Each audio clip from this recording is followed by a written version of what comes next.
বন্দে ভারতের খাবারে দুর্গন্ধ পেতেই রেগে লাল যাত্রীরা।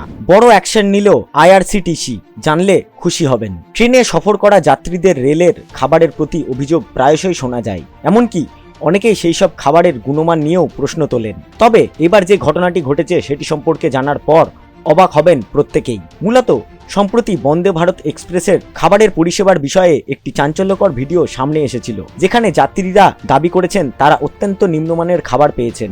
আর এরপরেই এহেন ঘটনার পর রেলের বিরুদ্ধে অনেকেই প্রশ্ন তুলতে শুরু করেন। পাশাপাশি বর্তমান সময়ে যেখানে বন্দে ভারত এক্সপ্রেস একটি আধুনিক প্রিমিয়াম ট্রেন হিসেবে বিবেচিত হচ্ছে, সেখানে খাবারের পরিষেবা কিভাবে এত নিম্নমানের হয়, এই বিষয়েও প্রশ্নের মুখে পড়তে হয় রেলকে। তবে এবার এই ঘটনার পরিপ্রেক্ষিতে বড় পদক্ষেপ গ্রহণ করেছে Indian railway catering and tourism corporation তথা আইআরসিটিসি। শুধু তাই নয়, আইআরসিটিসির তরফে খাবার সরবরাহকারীকে 25,000 টাকা জরিমানাও করা হয়েছে বলে জানা গিয়েছে। মূলত এই ঘটনার দুটি ভিডিও ইতিমধ্যেই ভাইরাল হয়েছে সোশ্যাল মিডিয়ায়, যেখানে দেখা গিয়েছে নিম্নমানের খাবার পেয়ে যাত্রীরা সেগুলি সেখানে থাকা কর্মীদের ফেরত নিতে বলছেন।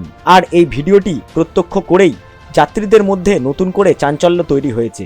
ইতিমধ্যেই এক্স মাধ্যমে গত 6 জানুয়ারি এই ভিডিওটি শেয়ার করেছেন আকাশ কেশরী নামের এক যাত্রী। পাশাপাশি ওই পোস্টে তিনি রেলমন্ত্রী অশ্বিনী বৈষ্ণবকে ট্যাগ করেন। ওই যাত্রী পোস্টের মাধ্যমে মন্ত্রীর উদ্দেশ্যে জানান, স্যার, আমি ট্রেন নম্বর 22416-এ চেপে দিল্লি থেকে বেনারস যাচ্ছিলাম।